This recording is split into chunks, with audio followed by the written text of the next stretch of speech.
So, without further ado, the man who I'm gonna try to get through this without getting too emotional.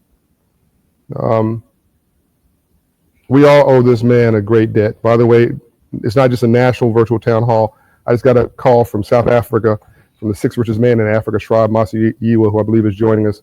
Um, the Bill Gates of Africa, what some would call him. He's watching, other people are watching. This is a global town hall. But this is only possible because Andrew Young and Dr. King gave their lives. And Ambassador Young was a strategist for Dr. King, the last living close lieutenant of Dr. King. We would know him as ambassador. He was the first Black UN ambassador. He was the mayor for 2 terms in Atlanta, brought the Olympics to Atlanta, turned the only mayor ever mentored by Dr. Martin Luther King Jr. of any city, turned Atlanta to the only international city in the traditional South, focused on the green, not the black or the white or the red or the blue, the green, and a city too busy to hate, him, Maynard Jackson, and others. Today, Atlanta is a $550 billion economy, the same size economy as Singapore, where I was 2 weeks ago. That's amazing. 10th largest economy in the US. That's the city that Andrew Young built, international city that Andrew Young built, carrying on Dr. King's unfinished work, which was about economics and public policy. And he was on that balcony when Dr. King was assassinated. And he probably doesn't want me saying this, but he was told years later by folks with information that the instructions for the shooter was, if you miss the dreamer, kill the strategist, which is why he can't sleep and why he's given his whole life so that you might have one. So all of us, can we just say thank you to a living legend, the closest thing we've got to Nelson Mandela, Ambassador Andrew Young. Yes.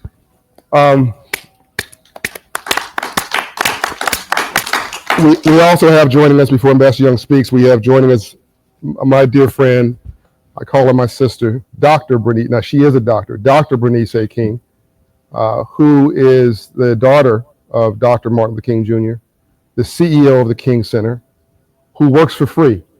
Everybody don't know that. She works for $1 at the King Center, gets no credit for it, gets a lot of grief, and we need to give her our support. She's never embarrassed us. She's never embarrassed the legacy. We can change our name. We can go do something else, get married, going about our business. She can't. And she doesn't resent it. She doesn't regret it. She doubles down on it. And without her and you and Ambassador Young, this would not happen today. She is brilliant, and she'll be launching a 100th birthday anniversary for her father, which includes a partnership with Operation Hope to create bank accounts for kids in 100 cities across America. I know that we'll partner with you on that regard. But without further ado, my hero, our global spokesman, Ambassador Andrew Young. Thanks a lot, John. And let me be very quick, because I never think of this as a day of assassination. I think in this situation, it's almost as though the resurrection got along before the assassination and crucifixion. And because I had been with Dr. King, I just came out of the courtroom to tell him that we had won the right to march. And he said, but you should check in with me. And I said, how can I check in with you? You know there are no phones in a federal courtroom. And somebody said, oh, you're a little smart ass. And next thing I knew, somebody had thrown a pillow at me, and he picked the pillow up and he was pillow whipping me. And I'd never seen him act so full of fun and full of life. But his brother was there, a number of the ministers that he went to school with, and he was what we used to call freedom high. And someone knocked on the door and said, it's time for you all to get ready to go to dinner. And he said, let me get up and put on my shirts. And he went upstairs, and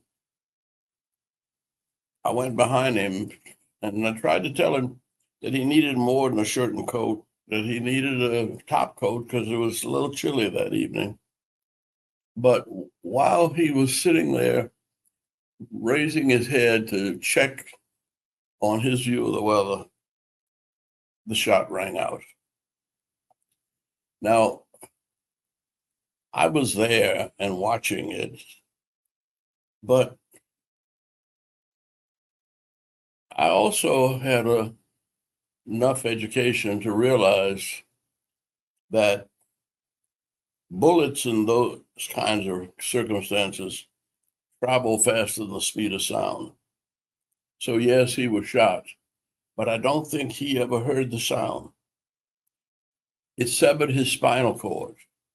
So I don't think he felt any pain.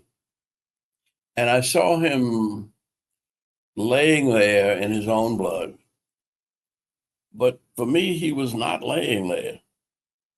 Because I looked across the river, Mississippi River in the distance, and I really remember the day in Sunday school when they told me that Elisha went to heaven on a flaming chariot. And I was a smart ass at then 10 years old and said, I don't believe that. And then all of a sudden,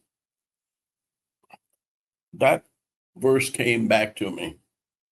And I, to this day, feel that Martin Luther King never felt a pain. He never knew the agony of death, and that it was a quick transformation, a flaming chariot onto the future. And so everything I've done then and since then, and we had talked the night before he came to Memphis about taking the movement into politics. And I thought we were just talking. But when he was killed, I ended up being in the front of a bunch of his friends, and they turned to me and said, well, it looks like you're going to have to run for Congress or something. I said, why me? And he said, well, you agreed with Dr. King that we should sift this movement from the streets and the politics. And I said, yeah, that's what we should do. And he said, well, nobody wants to do it. So it looks like it's up to you. Now, I didn't do it, and they give me too much credit, but we've had 9 black mayors in a row here in Atlanta. We've had, we were just a little shy of 1 million people at the time of Dr. King's death. And now we're pushing close to 7 million in the perimeter and the surrounding area that makes up Atlanta. We've had one of the world's biggest Olympics. We still run the world's busiest airport, 114 million passengers a year. Second in airports is Beijing in China, and they were just 80 million passengers a year. But when we built the Olympics, when we built that airport, we built it so that we started with 25% of the work being done by Black entrepreneurs, Black and female, because there were no women who were doing work for the city until we realized we had a parking lot and had forgotten to let the contract. And so we got the first white woman a contract with the city. But Atlanta has grown and burgeoned, and I think we have turned the movement toward politics. So when you talk about raising economic level of an entire nation, an entire people, I don't think you're blowing smoke. I think you're dreaming the dream that Martin Luther King left us with. And I think it's just a matter of time and dedication before we see those dreams come true too. Ambassador Young, thank you for that. With all these speakers, we're not going to have enough time for all of them because we got so many heroes and sheroes to get to, and we got Bernice King we're about to go to now. But Ambassador Young, just very quickly, the night before, thank you for your remarks. We could spend the whole session just with you, by the way. And we want to thank Mayor Andre Dickens, who's a virtual delegate, who's on the line, who's continuing your legacy, doing a great job as mayor. We have a child savings accounts with him, working with Dr. Bernice King, Hope Savings Accounts, so thank him as well. Ambassador Young, just 1 second on this. The night before the assassination is the only time I saw him. I might be mistaken. He was at Mason Temple here in Memphis. He wasn't supposed to speak. Well, he was supposed to speak, but he was tired. He was worn out. Abernathy U, I think, by the way, we give Reverend Jesse Jackson his flowers, who I think is watching. Reverend Jackson went over to Mason Temple to try to speak on his behalf. The crowd wasn't having it. It was raining. They invited Ambassador Young to come. He called Dr. King to come at the last minute. You guys called him. I think Abernathy called him. He went there, and it was the only time I saw him collapse after a speech. He gave that mountaintop speech and literally collapsed in the arms of you and the aides. It was almost like he realized what was coming and was at peace with it very quickly. Is that accurate, or am I off base? No, that's accurate, because this was probably his third time back in Memphis. Now, it's understandable that he went once to march with the garbage workers, the sanitation workers, but he went 3 times and he kept going back. And I have decided that he knew his death was imminent. And he didn't want it to happen in the big cities in the north. He wanted to identify with the least of these God's children. And he found these sanitation workers. First of all, they weren't dumb, they were smart.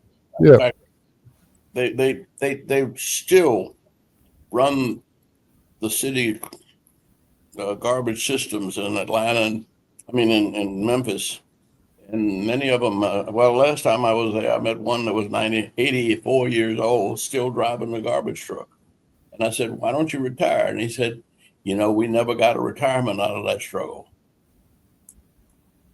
So the dream and the problems of Martin Luther King are still very much with us. And I thank you for taking us. And Bernice. Yeah, Bernice King, Dr. Bernice King, the continuation in a very real sense of this legacy and bloodline. You are such an underrated, underappreciated force of nature. Dr. Bernice King, Attorney Bernice King, CEO of the King Center, over to you. Daughter of Dr. King and Coretta Scott King.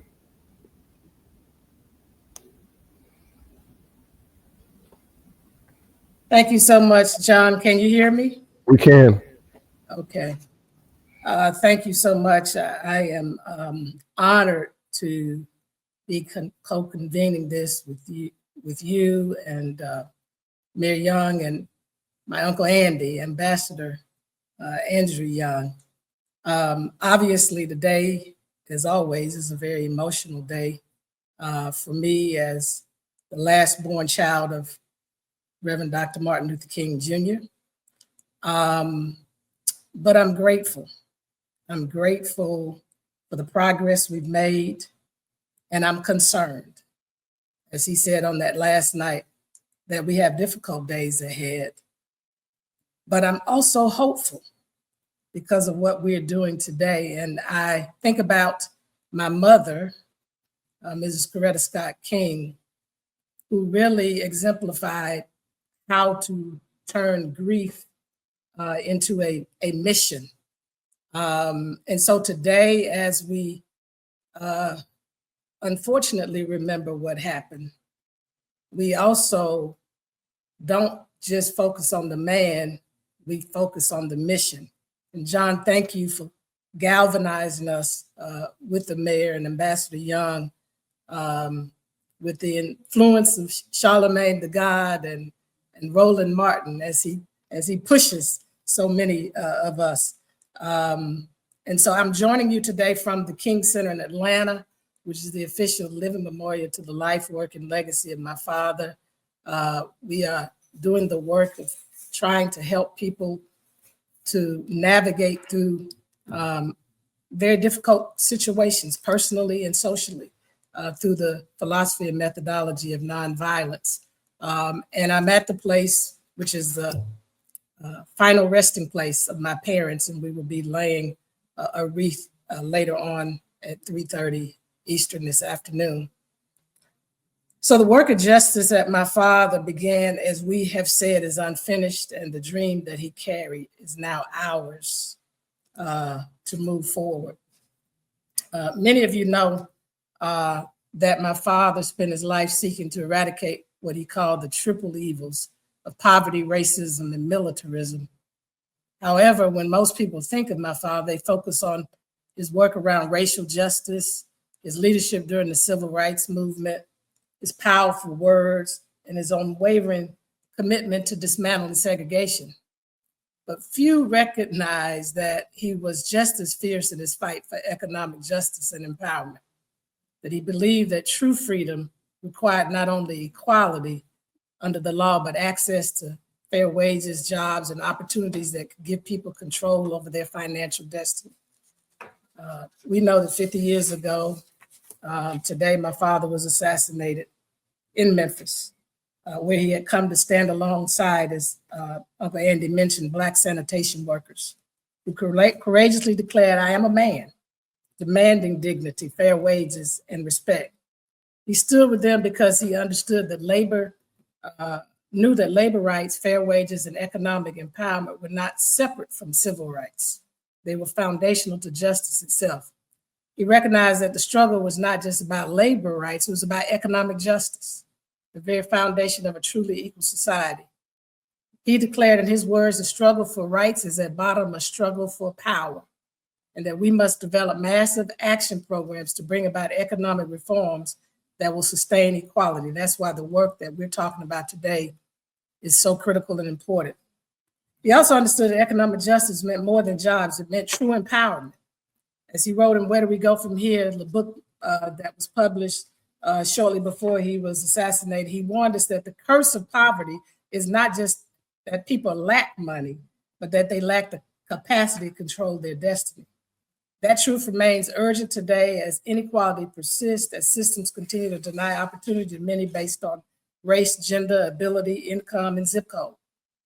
He also understood that economic justice was not a separate struggle from racial justice.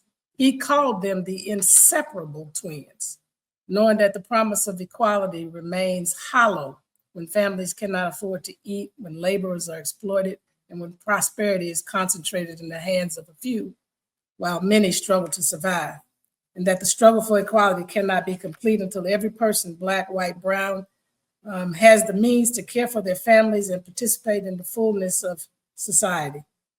In their final speech on April 3rd, 1968, the night before he was taken from us so early, he spoke of going up to the mountaintop and looking over and seeing that promised land.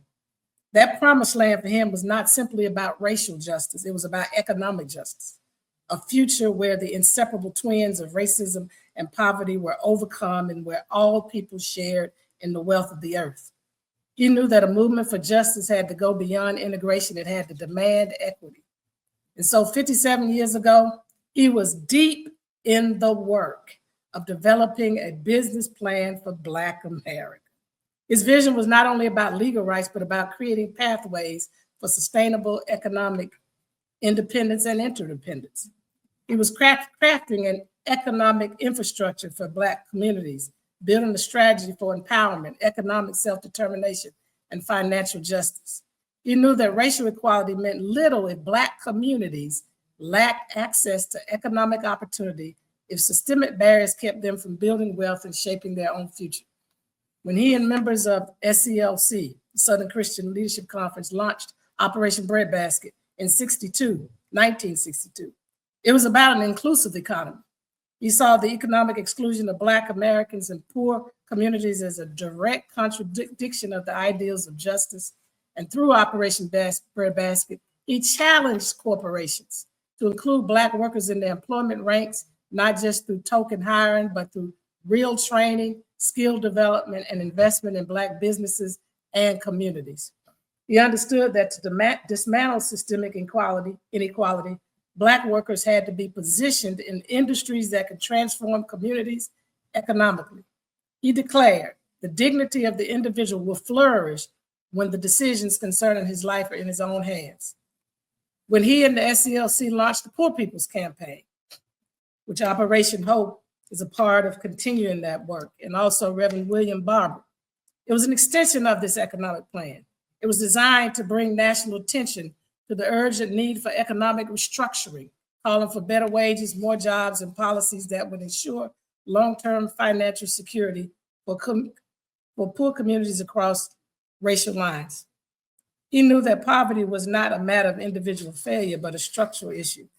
As he put it, it's a cruel jest to say to a bootless man that he ought to lift himself by his own bootstraps.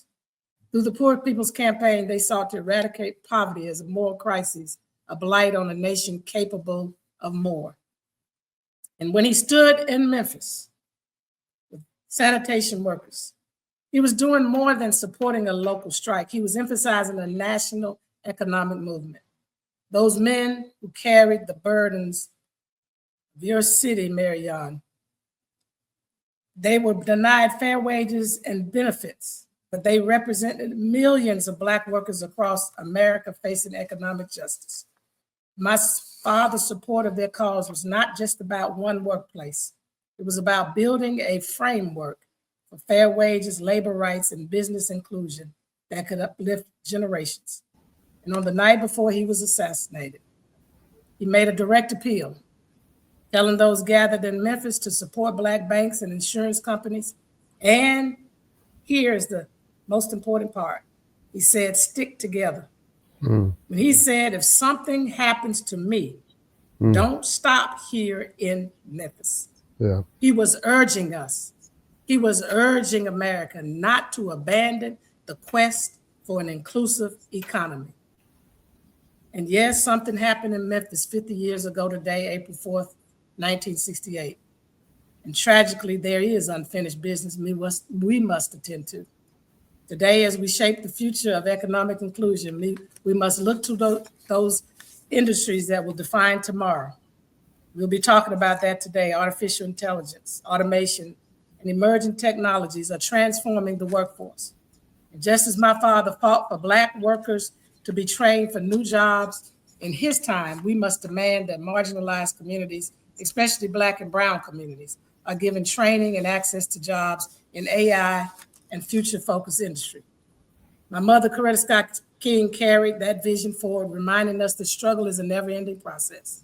Freedom is never really won. You earn it and win it in every generation. This generation's struggle must include ensuring that Black and underserved communities are positioned to thrive in the future economy.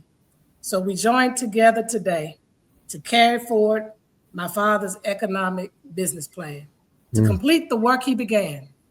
Let's ensure that economic justice is not just a dream deferred, but a reality fulfilled. Let us build a future where those of us in the Black communities have the infrastructure, access, and investment to control our destiny and continue to strengthen not only our community, but the national and global economy. I'm honored to be here. I'm glad we're together today to do just as he said. Don't stop in Memphis. We're in Memphis. But as we leave today, we will continue the quest to create an inclusive economy. Oh, God bless you. God bless you, Bernice. Thank you. And now you know why I think she's brilliant. That's my honorary sister, and she's amazing. And by the way, if you want to make a donation today, don't do it to Operation Hope. The mayor doesn't need it. Maybe he does, but do it to the King Center. Make a donation to the King Center if you want to make a donation so she can continue this work. If you want to make a commitment to the work, to do something on the business plans that dropped today, by the way, the new business plans that the framework, which I mostly wrote, so if you don't like them, you can blame it on me, and will be refined over time. But you can go to the website right now and download those sites. They're completely open source, and I hope, Dr. Bernice King, we've done you some pride. Thanks for continuing this legacy.